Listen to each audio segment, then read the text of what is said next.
I always say, hire them right, treat them right, and you will not have any problems in your business. And the other part of that is get rid of the people that you make a mistake on. When they're not doing the job, you have to have the ability to make hard decisions and to either fix them or move them out. And I would say the hard things is what people don't do. Nobody wants to do the hard things. Nobody wants to have the hard conversation. And when you don't do the hard things, life gets harder. Welcome to the Attraction Pros podcast, where we discuss the latest trends and challenges facing the attractions industry today. We chat with some of the top leaders in the field and provide resources that will help develop your career in this great industry. I am Josh Liebman. I am obsessed with the guest experience and helping attractions make that their top priority for success. And I'm Matt Heller. I am passionate about organizational effectiveness, leadership development, and employee engagement. Now sit upright, hold on tight, and get ready for the Attraction Pros podcast. Hey, Matt, how's it going? Well, it's going to be a great day, and I am fantastic. All right. Not only are you fantastic, but it's also going to be a great day. Glad that it's both of those. I'm choosing that it's going to be a great day today. That's true. These are choices that we make. Yeah. Right. Question for you. You got it. Have you ever been to Oklahoma? I have. I think I was very young on a family vacation. I want to say we drove through Oklahoma, and that's about all I remember of Oklahoma. Got it. Why do you ask? Well, I've also driven through Oklahoma. I was on my way from Branson to Dallas, I believe, on that big road trip 11 years ago that I still haven't stopped talking about. And I also spent an afternoon in Oklahoma City once while visiting a hotel client there when I was consulting for hotels. Flew in that day, flew out that afternoon, whatever it was. The reason I ask is because our guest did not leave the state of Oklahoma until he was 20 years old. Wow. Born and raised. What do you think of that? You know, it's so interesting because there's probably a lot of people in our country and the whole world, I would say, that they're born in their hometown, small town, their village, right? Many of them never get out of the village, and therefore they don't really have a lot of exposure to the outside world. And we get to hear the importance of having that exposure to everything, of traveling, of taking a job somewhere you've never been, and getting out of the village. Getting out of the village. Mr. Lee Cockerell is here to talk to us about getting out of the village and many, many other things. This was an incredibly fascinating conversation from somebody who's worked in hotels. Obviously, he worked for Disney. I shouldn't say obviously. I think we know of Lee, through our involvement in the industry, and many, many, many of our listeners, I'm sure, have at least heard his name. But if you haven't heard his name, he has been in the attractions and hospitality and entertainment industry for many years. He's written a number of different books, a lot about the time that he was at Disney. But really, this interview focuses a lot on leadership and a lot on the people side of the business. And he says that the hardest thing that you'll deal with is other people, right? It's not the chair that's going to break. It's the people that you have to deal with. So really fascinating stuff. Yeah, no, it really is. Lee was the executive vice president of Walt Disney World, and among other things within the Disney company. And since he retired, he has founded the Cockerell Academy, where he consults on things like leadership and customer service. And like you said, this was a fascinating, very wide-ranging conversation about, like I said, about leadership and just dealing with people. This is one thing. The amount of lessons that came out of this conversation, you got to listen to this more than once. This is definitely, I took a lot of notes throughout the conversation, as I mentioned, and during the interview, and this will definitely be one that I'll be playing on repeat. I feel like we've both been through a course at Cockerell Academy now. Yes. Right? Because there's so many great nuggets in there. One of my biggest takeaways is if you don't do the hard things, like a hard conversation or make those hard decisions, things only get harder, right? Your problems don't go away. That team member that you have to talk to, but you just can't, find the gumption to do it, or can't find the words, or whatever the case may be, it's only going to get worse if you don't take care of it, if you don't address it. Yeah. And he also equates being a leader to being a teacher. And he said that being a teacher is much better than being a boss. And I think that that's just such a great way of looking at it, as far as what are you doing as a leader? Are you managing people, or are you teaching them? Are you guiding them? And are you helping to enlighten and grow their careers? Or are you a boss? Yeah, absolutely. Yeah. Absolutely. I've got one more Oklahoma question for you. Sure. Have you ever seen or heard of the theatrical production of Oklahoma? I have heard of it. I know it has an exclamation mark at the end of it, doesn't it? Yes, I was actually in the 2 different times. I was on the stage crew and also in the pit orchestra. Nice. Oklahoma. You're playing drums? Yeah. Yeah. Oh, that's cool. You're doing fine, Oklahoma. Oklahoma, okay. So you weren't singing, you weren't on stage. No. I was, thank goodness, no. I was not. But with that, should we get to this interview with Lee? Yeah, let's get out of the village and get to this interview with Lee Cockerell. Hi, Lee. Welcome to the Attraction Pros podcast. We're really looking forward to our conversation today. How are you? I'm good. Thanks for having me on. Appreciate it. Yeah. Our pleasure. So to get this started, can you just give us a brief background and overview of your career? Yeah, well, I grew up in Oklahoma on a little farm out in the middle of nowhere. We were poor as mice. I didn't know we were poor because I was young, so I got dinner every night, so it was okay. But we didn't have anything. We had we didn't even have indoor plumbing. I tell my grandkids that, they don't believe me. And then there were some downsides. My mother was married 5 times. I've been adopted twice, got my name Cockerell when I was 16. My husband, number 4, who she started making better choices. He was a doctor and had money, so I got to go to college. And I went to Oklahoma State for 2 years and forgot to go to class and flunked out and went to the Army in 1964. So when I got out of the Army, I met a guy there and we went to Washington together. And I got a job at the Washington Hilton up on Connecticut Avenue, up there where Reagan got shot back by John Hinckley back in the 81, I think. And I got a job as a waiter. I'd never been in a hotel my whole life. I didn't know nothing about anything. And luckily, it was an opening. So they took me by the hand and taught me the business and taught me why you need so many wine glasses on the table and 3 forks and 4 spoons. And so I just started learning the business and I liked it. And after about 1.5 years, I applied for a job in the accounting department and got turned down because I didn't have any, experience. So they couldn't find anybody to fill it. So they came back to me and offered it to me because it was paid so little, nobody wanted it. And I took that. And 6 months later, my boss left and I got his job. And I just kind of started learning there. And I met my wife in the office next to mine. She was a secretary there, and we got married and we moved to Chicago, to the Conrad Hilton, and then to the Waldorf Astoria in New York, and then to Los Angeles. And then I left Hilton, went with Marriott, stayed with Marriott 17 years. Had a great career there. I was vice president of food and beverage planning for the company and also a general manager at one of their hotels. And then I got recruited by Disney in 1990 to go to France, and my wife made me go. She wanted to live in Paris.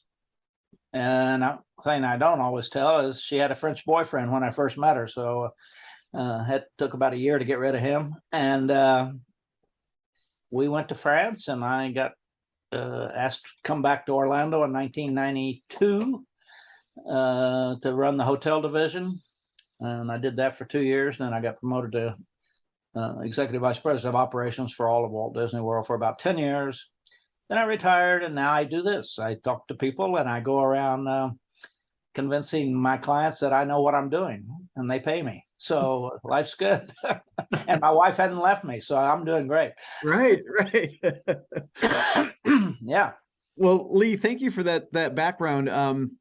It's funny when you talk about going around talking to people and kind of convincing them that you know what you're doing. It kind of sounds like that first accounting position, right? Where you try to at least get in and try to figure it out. Can you talk a little bit about, because I think so often people think they have to have so much experience, they have all this schooling and stuff like that, but there's a value to just kind of getting in there and figuring it out. So can you talk a little bit about that? I'm a good example of that.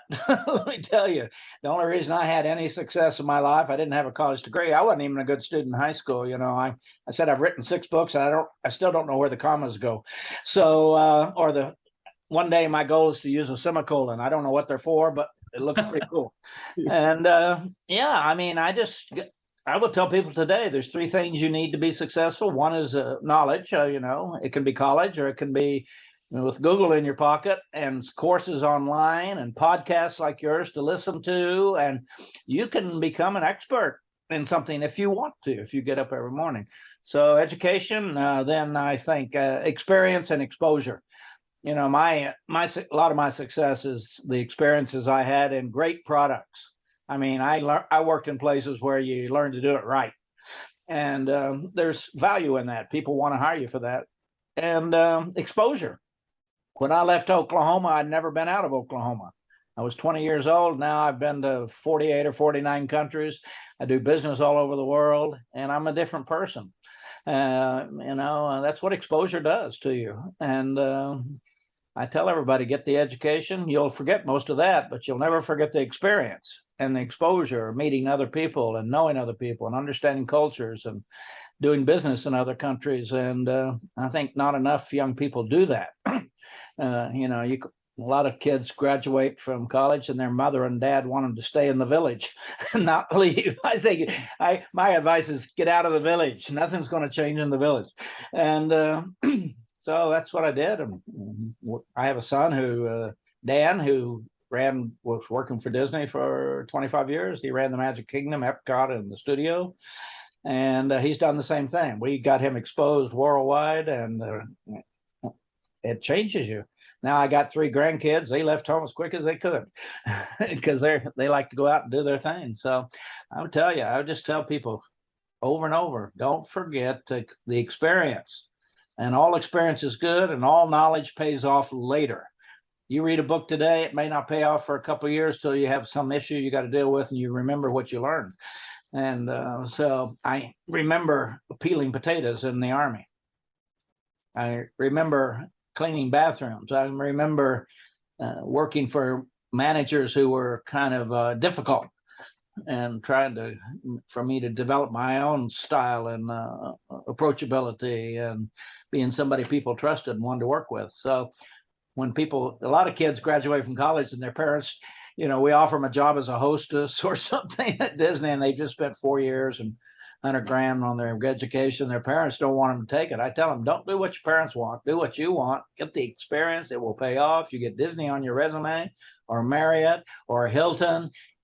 And when you go for an interview, that's all they're going to want to talk about. Good chances you'll get the job. And then you can show them what you can do. And so I think we need more the problem today, too many people underestimate what they can achieve just by gaining knowledge every day, gaining experience, having a good attitude, being organized. That's the other thing. I'm very organized and disciplined. I've been teaching time management for 35 years, and this is what people want, people who have a good attitude and can get it done. And after that, your boss doesn't really care where you went to college, unless you're a surgeon, maybe. Then maybe they do. But so I think it's that concept is just, I talked to a lot of schools, a lot of colleges, a lot of high schools, and driving this into them. And it helps them understand, because low self-confidence is the biggest problem in the world. I don't think I can do it, or I'm poor, or I grew up I'm all these excuses we have, and you're the only one that knows all that. Nobody else knows you, and being poor doesn't keep you from learning. So so I think it's good for all of us, including you guys out there talking to the kids and young people and managers about you can do more, and it's a fairly simple concept. Learn more, and then you can be more. So I think I've now learned teaching is what we all should strive to be, teachers, because we don't need any more bosses. Nobody likes a boss anyway. Be a teacher, and you'll be more successful, because I never had people thinking they worked for me at Disney. It was they worked with me and they kept me out of trouble, and I listened to them, and we made good decisions together. And when, if they think they work with me, they tell me the truth. If they think they work for me, they're afraid. And so that's how I was so successful when I didn't know anything. See, it's a good concept. Include other people, they'll make you famous. Yeah. So in the last few minutes, I have been aggressively trying to take as many notes as possible, because I think that right there is, you just gave us like a graduate level degree in leadership just in a few minutes. I would love to maybe unpack it even a little bit more here. When you talk about peeling potatoes in the Army, and you talk about, the tough managers that you dealt with, and kind of these three prongs here, the knowledge, the experience, and the exposure, how have those from early on in your career really influenced your leadership style when you were overseeing Walt Disney World? Oh, yeah. I mean, when I left Oklahoma, I was 20 years old. I'd never been out of Oklahoma. And I grew up there in the 40s and 50s. So it was a white school, a black school, and a third school for Native Americans. That's how the lack of inclusiveness was. So I said I was a potential racist. People say, how'd you get over it? I said, I left. I got out of there and moved to Washington, D.C. Let me tell you, if you move to Washington, you better like everybody, because they're all there. And I was convinced there were no gay people in Oklahoma. And all this stuff you hear, and it's just that's what exposure does, and it made me a better person. I laugh. I tell people today when I go to my reunions, I say, I have friends named Mohammed and Maria and Ricardo, and they go, whoa. I say, yeah, and they're all the same around the world, and they're great people.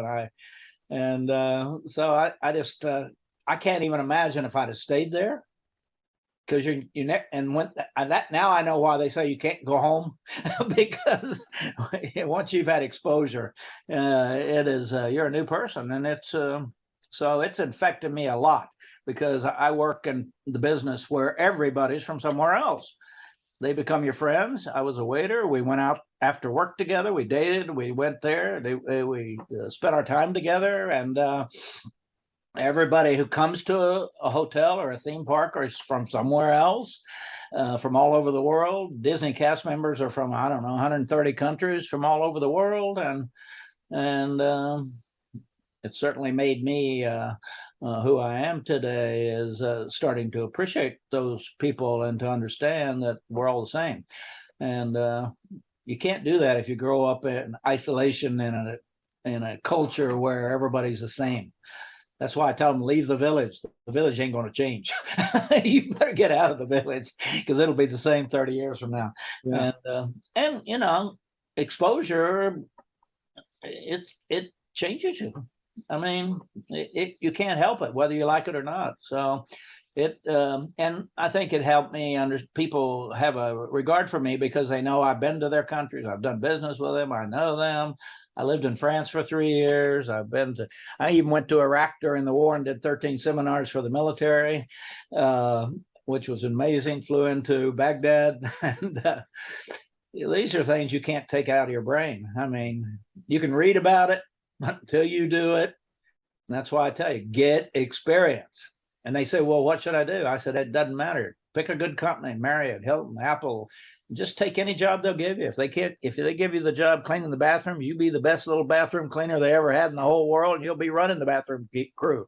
And then you'll be in charge, and you'll just keep moving up, and you'll have so much credibility because of your experience. And I mean, nobody can do anything in the hotel business I don't know about. I was involved in doing inappropriate things myself when I was a young waiter. I don't want to talk about that, but I might have had a few drinks and might have taken some food, and I might have done a few things. I might have, but I know how it works. I know how it happens, and went in the accounting group and learned how to control the costs. And yeah, if you're selling liquor, cigarettes, and you got money around, you better keep an eye on it. Yeah. So it's just that, we all know you guys are you're who you are because of the experiences you've had. And so I keep trying to drum that into people. Get out, go do it. Yeah. And there you go. I mean, it's a simple process. I think people are afraid to do sometimes. They don't want to take risks. And when you're 20 years old, there is no risk. I mean, what's the worst that's going to happen? You get fired. I mean, you get another job. Jobs are a dime a dozen, but experiences. So I still hear people, oh, for what if? No, don't worry about it. Yeah. Nothing. We overthink things and don't take the risk, and then we have regrets later on in our life. Why didn't we go do that? Why didn't we take that chance? Why didn't we? So that's what worked for me. Yeah. Yeah. So Lee, I'm curious because, you talk about taking risks and, when you're 20, you got nothing to lose and things like that. One of the things I've noticed working with a lot of young folks is they don't have the confidence to do that, right? Like, you get to a certain point where you're like, no, I know there's nothing to lose. I know that I will always land on my feet because of my experience. So how do you instill in a young person, maybe just coming out of college, that, you've got a lot of risks you're going to take in life. Start taking those risks. Yeah, well, I left Oklahoma. I was the most insecure person that's ever lived on earth. I mean, when you grow up poor and you don't have a college degree and your mother's married 5 times, you're pretty insecure. And I don't know. I knew I didn't want to be that way. I didn't want to be poor, and I didn't want to. I just knew I needed to go do something, and so I just did it. And I think that the only way we can convince them is keep talking to them, having people talk to them, getting people to listen to podcasts, getting people to go and take a seminar, do this and that. Some people will never do it. I mean, some people are risk averse. They're not going to go do it. But I got a son who did it because he grew up in our family where I have 3 grandkids who, one's a biomedical engineer in Boston, one's getting ready to transfer to somewhere in Spain or Italy. The other one's in school in France. I mean, my grandson had his kidney, or not his kidney, his gallbladder, I guess it was taken out when he was like 13, and next 2 days later he flew to France by himself.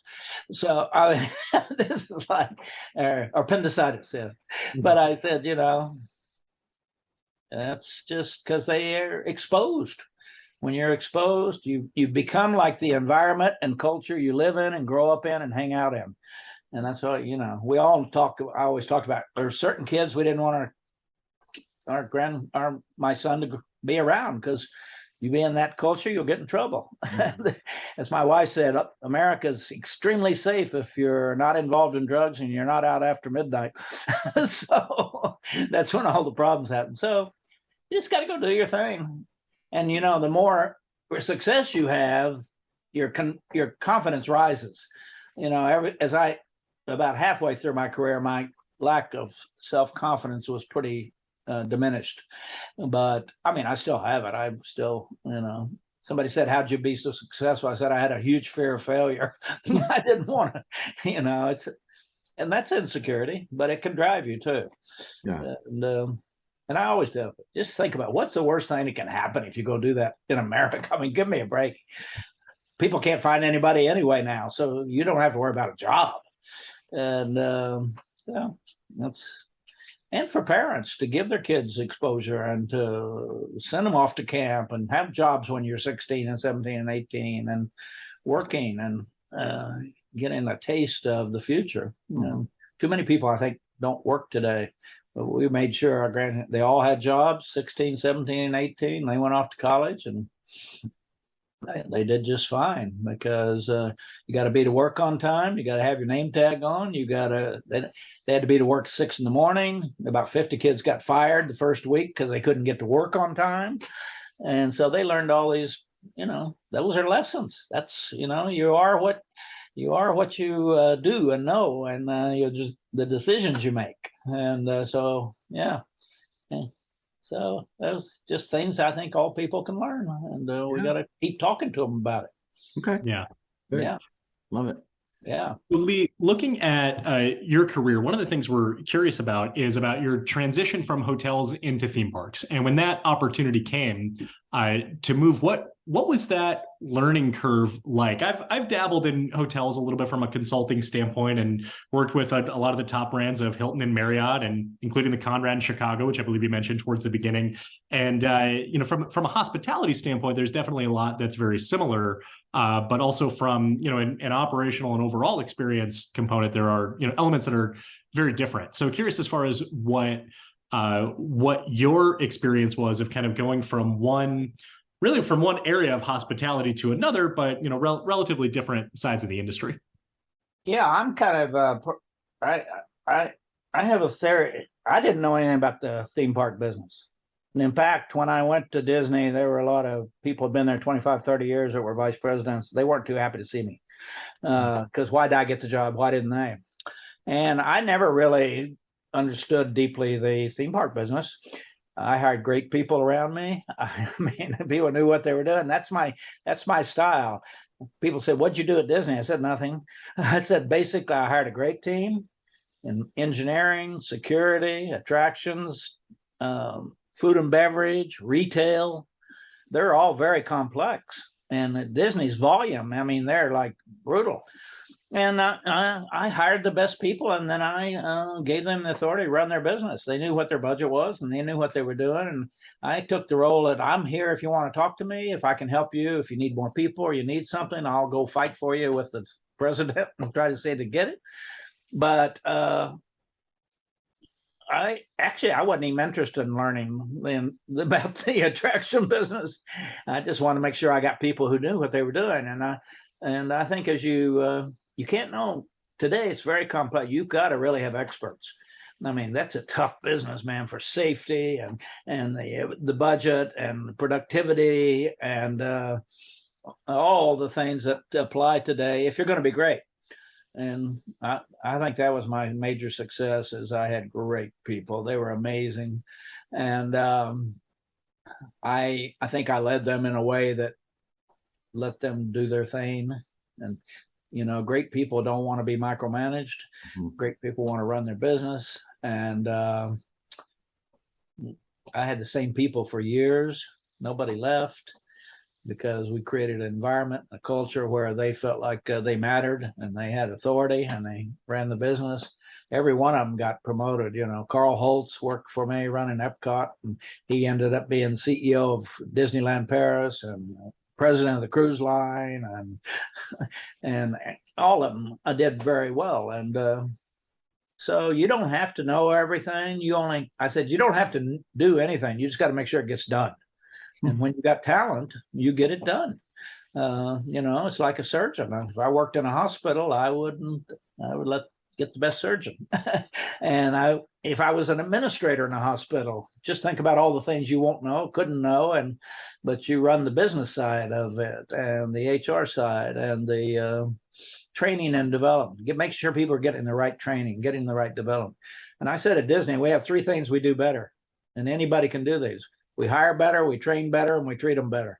And, I always say, hire them right, train them right, treat them right, and you will not have any problems in your business. And the other part of that is get rid of the people that you make a mistake on. When they're not doing the job, you have to have the ability to make hard decisions and to either fix them or move them out. And I would say the hard things is what people don't do. Nobody wants to do the hard things. Nobody wants to have the hard conversation. And when you don't do the hard things, life gets harder. And as a parent or as a leader in business, I tell people, if you can't make hard decisions and have hard discussions with people, number 1, don't have children. Number 2, don't become a leader, because that's all you do. It's not about the roller coaster. It's about the people. Every problem you have in your life will be a person. Mm-hmm. And they're difficult, they're complex, and you have to deal with it. And it's kind of like exercise. The number 1 reason people don't exercise, it's hard. I mean, that's it. Why do people go back for the 3rd meatball or drink the whole bottle of wine? Because it's hard not to. We just like to do easy things, and therefore you get screwed up. And so it's basically, I tell people, if you'd use 2 things to be a leader, empathy and discipline. Those are the only 2 you need, and the same 2 your mother used. Mothers are the best example of leadership: empathy and discipline. and they'll use both of them on you within 30 seconds. Right. They'll tell you they love you and then kick your butt. And I think I'm doing a project right now that words matter, like fair and firm. That's how you deal with people. You're fair and you're firm, and that being the firm part is the hard part. Even being fair sometimes is the hard part. And yeah, it's just always understand every problem you have in your life ever will be a person. You know, your chair is not ever going to create that big a problem for you, but the person who manufactured it or somebody, it leads back to a person, every problem you have in your life. And I know that. And I say the number one question you should ask yourself today, everybody, if you have any problems in your life, ask yourself, is it my fault? You know, did you hire the wrong person? Did you not train them? Were you not clear with them? Did you not sit down with them? If your wife leaves you, it's probably your fault. So I think this concept of, you put yourself in these spots, and we've got to teach people. You've got to make better decisions. It's not my fault you drank 4 glasses of wine and you don't feel good today. It's not my fault you ate 3 meatballs. It's not my fault you ate an hour before you went to bed, or that you don't exercise, because all those everything that's good for you is hard. That's all I know. And everything that's hard is good for you. So just think about that. It's just a good concept. People don't like to read. Well, okay, but it's good for you. People don't like to whatever. Just you think about all the things you don't like to do. Most of them are good for you. Yeah. Well, it's interesting you mentioned the chair. You know, I've got a chair behind me for those watching. You know, it's probably easier to make the decision, like if it's creaking or if it breaks or something, it's easy to make the decision, I need a new chair, right? Yeah, get rid of it. It's probably harder to make the decision, like I need a new employee, like if they're broke or if they're not doing, because if you're honest with yourself, you realize that's a reflection on you, right? The chair's not a reflection on me, but to your point, I may have made a hiring mistake. I may have not coached that person properly. I may not have not, doled out the right amount of empathy and discipline. So that's my fault. Absolutely. I mean, it's that simple. Yeah.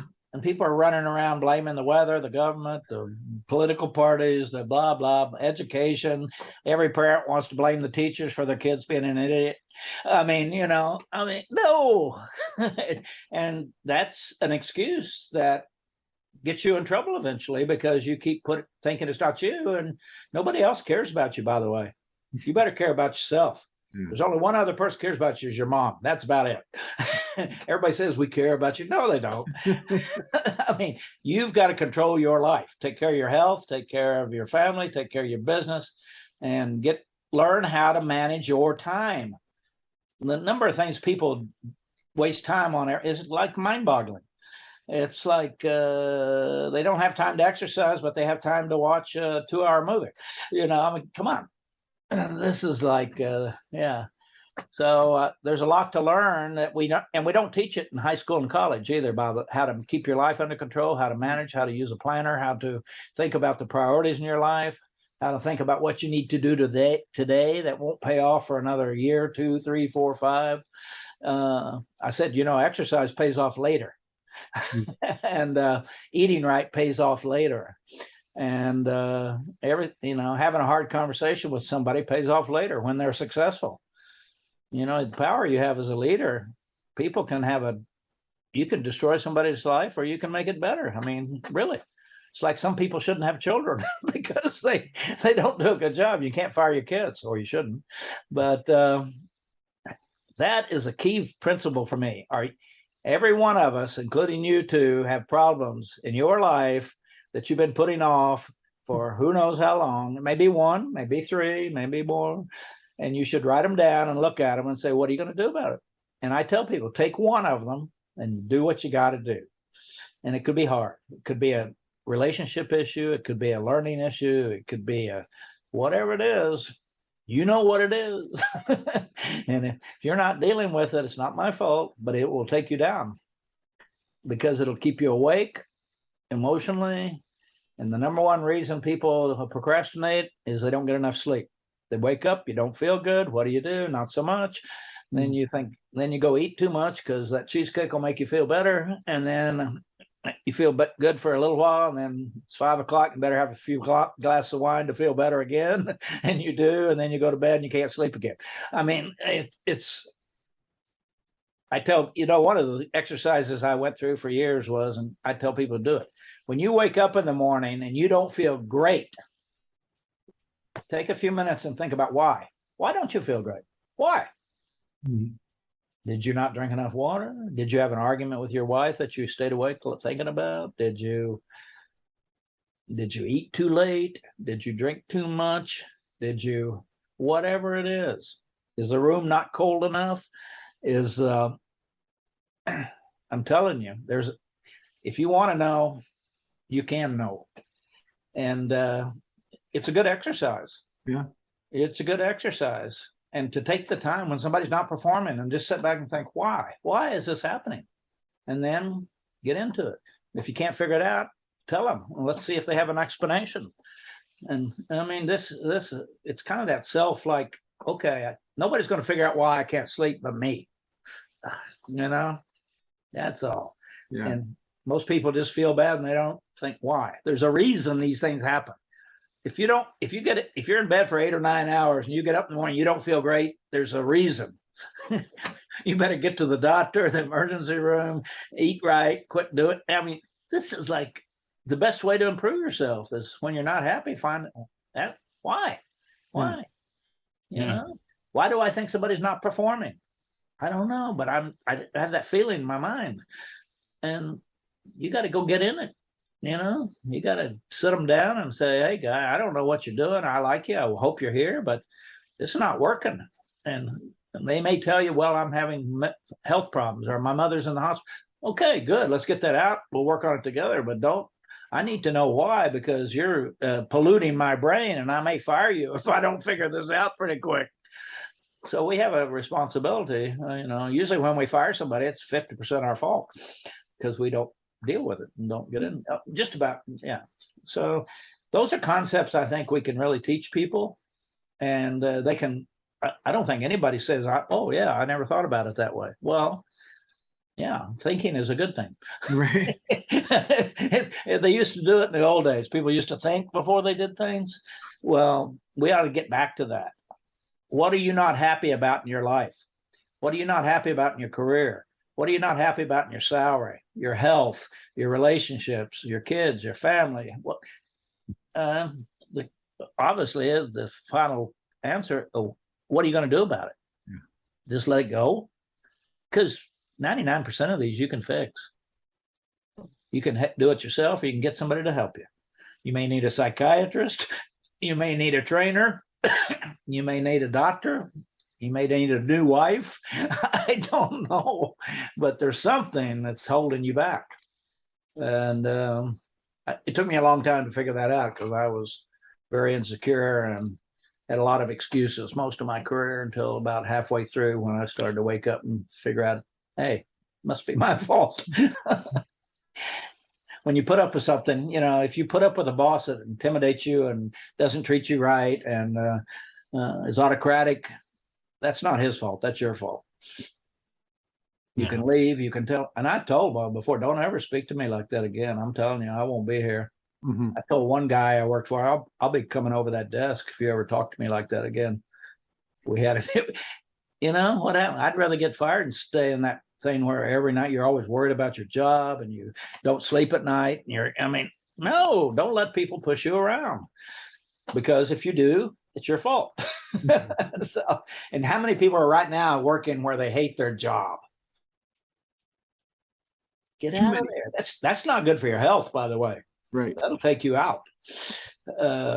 So these are just kind of things I'm working on training today, and you all have a lot of influence. You ought to, when you have a chance, wake people up, because reading a book's not going to make you better. There's other things you need to do first. Sure. Buy the book. Don't think about it. If you want to be better, you can be better. If you don't, well, time will go by. Time's not on your side. Yeah. I said there's only 4 ages. You're born, you're 21, you're 65, and you're dead. So you better get with it. Because, life goes on. Yeah. Think about it. I have a 53-year-old son. Where'd he come from? I mean, literally, I have 27-year-old grandchildren. Well, how'd this happen? I've been married for 54 years. Where did she come from? I mean, good grief. It was just yesterday that, that's what happens. And the problem with leadership is you got to be responsible for yourself, but you really hurt a lot of people if you're not got your act together. Just think of all the people that are depending on you. And or if you have children, you can make their life great or you can screw it up. And while you're making it great, they won't be happy. When they're 13, they won't like you. Well, that's their problem. So responsibility is a tough thing, but it's more fun to be responsible and to know you're making a difference. And not everybody's going to love you as you're going along, but they will trust you and they will learn to be better leaders themselves. And that's what we're supposed to be doing. So go ahead. Yeah. So along that journey of leadership, you talk about building trust, and you talked about making excuses a few minutes ago, and you said that you had been doing that for, I think you said, the first half of your career. Would love to know if you have any favorite failures over the course of your career, that there were just some great lessons that came from it, and stories that you can share to that end. Yeah, I mean, I've hired the wrong people and waited way too long to deal with it. Almost got fired myself. I opened Chicago Marriott, and I had a chef who was a great guy. We worked together. I brought him with me. Chicago was a big, hard hotel, 5,000 in one ballroom, 3,000 in another, all these restaurants, and he wasn't able to pull it off. Nice guy. And I kept, letting it go. And we had, things weren't working out. Costs were overrun, wages, being late for banquets. And I didn't deal with it because I don't like to deal with those kind of things, I was one of these people that hoped it got better or wish it gets better, but I didn't deal with it. And my boss, he said to me one day, he said, "Lee, if you don't deal with him, I'm going to deal with you." That's when I started to get better. And I think he was right. If you don't deal with it, I'm going to deal with you. He reports to you. And it's not working. It's not happening. It's your responsibility. So I started going to seminars. I started reading more. I started drumming up enough courage to do it maybe in smaller ways at first, and having more frank conversations with people. And it's like anything. The more you do it, the better you get at it. And then eventually you get people appreciate it. People, they don't like it that day you do it, but they appreciate it when they come back to you later and say, "Thanks for that talk you had with me 2 years ago," or "Thanks for whatever you did." And today I can't imagine not telling people the truth, because it's really, it's the downsides for them. It's not about me, it's them. And my clients like to work with me because I just, I don't report to anybody. I just tell them how it is, and they like it because it's an awakening. A lot of CEOs, a lot of other people don't want to have the hard conversations. They don't want to make the hard decisions. They don't like confrontation. We figure out how to do that. I even tell them, "You don't want to fire that guy? He's a problem. Have you talked to him?" Well, I said, "Okay, never mind. You pay me, I take care of it for you.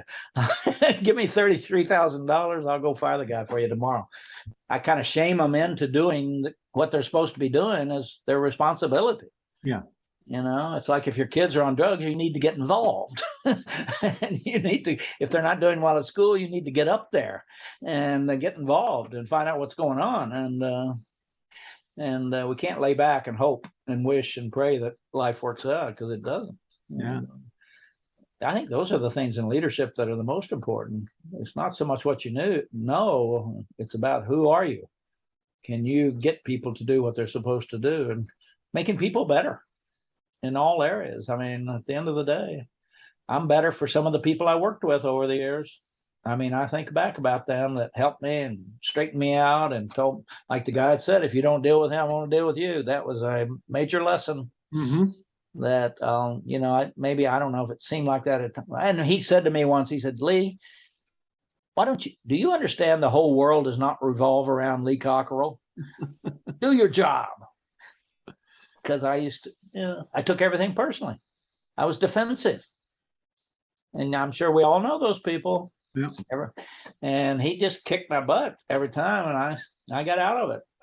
He pushed me out of that insecurity. And I would say most people having problems have mental problems like I did. Why aren't you dealing with it? Well, Yeah, they put up their own roadblocks, right? Absolutely. And they don't believe it's there. They don't believe they do it. They just, I got screwed here. I don't know how this happened. It'll work out. It'll be better later. No, it won't. It'll be worse later. So, dealing with issues and being responsible. Yeah. Responsibility, that's the name of the game. If you're going to have responsibility, you need to be responsible. And we've got to teach people that concept. It's not just about getting a job and having a title and getting a paycheck and a company car, but you've got to deal with people, and you got to deal with them quickly. You don't let it get into a routine that makes it even worse. I mean, I was saying, and when you don't know what to do, ask your mother. You call your mother and you say, I got this guy working for me, Mom, and he doesn't come into work on time and every day. She said, well, have you talked to him? And you said, well, not yet. No. Okay, so I talked to him, Mom, and he's still coming in late. What should I do? Fire him. I mean, mothers, they know exactly what to do. So I just tell you, your best advisor might be your mom. Yeah. Quit screwing around. Yeah. And I think it's that simple. Mothers are the best leaders because they have empathy, they have discipline, they make hard decisions. They know that they have to do things early in the process because it takes 18 to 20 years to develop you and get you out of the house, make you a good person. And I love that. My daughter-in-law is about to publish a book called Manage Like a Mother. And it's going to come out in Portuguese in Brazil first, and then it'll be here in May. And I think the analogy, when you think about it, the analogies are strong. Yeah. Your mother does it because she loves you, she cares about you. And if you respect and care about your people, you do it too, because your job's to make them better. And that's hard. Yeah. That's a lesson we all need to learn earlier. Do what you're supposed to do. And it's not that hard. Learn it and apply it. Right? Apply it. Yeah, Exactly. People have a lot of ideas, and you're right. They don't apply them. Yeah. They don't apply them. And is it fun? No. I mean, going through hard times is hard. Yeah. And, but the night before you have to do it, you can't sleep. The night after you do it, feel so relieved. Yes, I just had a client in Brazil tell me, he said, Lee, we've been working, I talk to them every week for an hour, 200 of the employees in this company in Brazil. And just about these kind of things we're talking about. And the guy came on this week and he said, Lee, I want to tell you, we did something hard. He has a franchise. And I said, what's that? He said, we fired the manager. She's been here 20 years. I said, wow. I said, when should you have done it? He said, 10 years ago. He said, my wife and I are so happy. It's been like lifted off our shoulders. She was not doing a good job. The people didn't like her. She didn't treat people right, but she had become family because we've been together so long. I said, you feeling good? He said, we feel great. Mm-hmm. We didn't want to do it last night. Tonight, we slept much better. It's like, we all do that. Yeah. I jumped out of an airplane with an Army jump team. And attached to them, and the night before it was rough. Right after we went out of the plane, it was okay. I mean, this is like we struggle with our own insecurities and our own lack of courage, and it only gets better if you do it. Mm-hmm. So I asked the guy who I jumped with. I said, "How many times you done this?" He said, 5,000. Wow. Boy, that must be something. He said, no, jumping out of an airplane is nothing. He said, you know what's hard? Playing golf. And it's more you do it, the better you get. The more you do it, it's not an issue anymore. Yeah. So I think that determination, I'm going to push myself through this wall so that because there's going to be a lot of walls. You're going to have many obstacles in your life and career, and they're just going to keep coming up. And when you can just deal with it and get it over with and move on, instead of letting it attack your life and your relationships and your home life. And every problem we got's in our brain. Your brain lies to you. It tells you, well, let it go, it'll be okay. No, right. Your brain lies. Don't believe your brain. Half the stuff in your brain's not true anyway. Half the stuff your parents taught you is not true. And we start believing it. And we know what's right. We all know. We know what we're supposed to do. Mm-hmm. We know. Yeah. So those are fun things to think about for leadership and development, and I would say being a teacher instead of a boss is one of the most satisfying things you can do in life. Being a teacher. I mean, when people thank you for teaching them or showing them, and absolutely. I remind people every single day, every single one of us is a teacher and a student for the whole life. Every day you learn something, and every day you teach something. You teach your kids by role modeling, by whatever you learn as they get older. And I think what'd you learn today and what'd you teach today? And really, it's a fact. A lot of people haven't read I met a guy the other day said he hadn't read a book ever in his life. Ever. Wow. I didn't say anything. I just, okay. I wasn't surprised after we had a talk for a while. And he had never been anywhere. You talk about exposure. He said, I went to Wisconsin once. That was it. That was it. That was it. And that's his parents' fault, his employer. Encouragement. People need to be encouraged. People don't want to take risks. To go to Mexico, it's a risk for some people, or to go to Europe, or to same stuff. I think 50% of Americans don't have a passport, and so they had not had the exposure. Mm-hmm. They don't have any black friends. They don't have any gay friends. They don't have any. It's like, and you become what you experience. Yeah. You become that. You become that. Yeah. If you play tennis every day, you'll be a better tennis player. If you tell the truth every day, people will have more respect for you. And so I love this. It's a subject that we all should be talking about more and teaching and demonstrating. Absolutely. People, mainly people learn by watching us. I mean, literally, your kids learn. Most of what they learn is watching you and your wife engage. Mm-hmm. And so be careful what you say and do. That's right. Because they're sucking it up, man. That's right. People say, well, the kids are asleep. I say, kids are never asleep. They know everything that's going on. They hear you talking on the phone. They hear what you say to your wife. They hear what you say about people. Oh, yeah. And so do the employees. Yeah. Everybody's judging you every day. Mm-hmm. They not notice. They are. They notice. They know. They're all talking about you behind your back. Mm-hmm. And hopefully for the good. Yeah, right. Right. But those are real life things that I'm not sure we teach in college and high school. These are the more important things. The technical part is no big deal. The management part, learning how to do it or taking accounting, or the people thing is the most difficult course you will ever engage in your life. It's a lifelong pursuit. Ooh.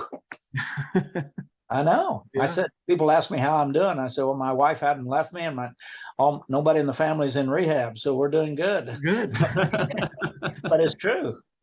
There's an obstacle around every corner, and you better deal with them because they don't get smaller by ignoring them. They get bigger. And so when should you start worrying about your health? 10 years ago, 20 years ago. But it's not too late. Right. It's not too late. And so write down what your problem is, and then ask, what are you going to do about it? And you don't have to deal with it yourself. You can get somebody to help you. You can get a trainer. You can get a coach. You can go talk to somebody else. You can get a psychiatrist. I mean, you just have to be aware of what you need to be better at, and then you can figure out how to get it done. Yeah. Well, I think that's good homework for all of us, right? Yes. To write that down. Absolutely. you may want to ask your wife, what's her biggest problem? She might say you, and then you'll know what you have to do. But yeah, it's that self-reflection of, we talk about it a lot, but I'm not sure we do it because it's hard. Okay, you wake up this morning, you got saying, let's do the easy things. And that's why I have a trainer. We schedule it. My wife and I do it together, but it's in our calendar because we don't want to do it. We'd blow it off if we just had to do it when we got time. Sure. We do it every week. We do strength training, balance, and agility, and we have a trainer, and he works us hard. And we do it twice a week with him in the gym. And my wife has improved her. We're getting older, and if you don't do it, you'll fall and break a hip one day. You talk about the consequences of not taking care of things. You break a hip, that's the beginning of the end. And how many people fall as they get older? A lot. So this is really, my wife's balance and all has improved dramatically just by continual exercises. And so I don't want her to break a hip and I have to take care of her. You won't be able to wave that magic wand and fix the hip. Right. He told me to take care of myself so I can take care of her. There you go. I think there's a good lesson there. Your family wants you. Family wants you. Do it for your family, even if you don't do it for yourself. So these are things we got to think more deeply about. My wife keeps telling me she wants me around for a long time. So I take that as a good sign. It is. Right? Yeah.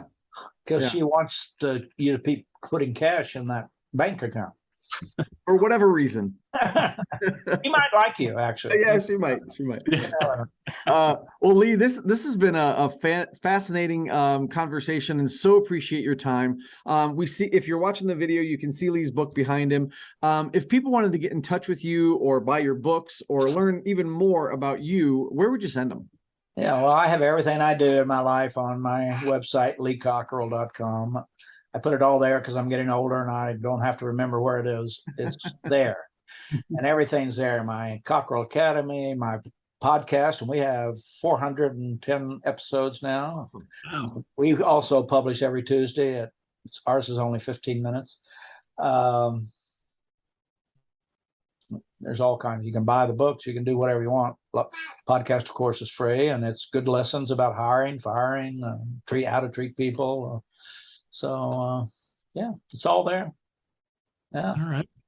Fantastic. Well, like Matt said, this has been just such a fascinating conversation. I feel like I learned so much, and I just can't wait to listen back to it and take even more notes than I was able to get just in this interview right now. So, Lee, thank you for your time today. And for everyone out there who's watching and listening, just remember, we are all attraction pros. There you go. Thanks for listening to the Attraction Pros podcast. Make sure to subscribe so you can tune in when new episodes release. And even better, please leave us a review on iTunes. For more information, visit attractionpros.com.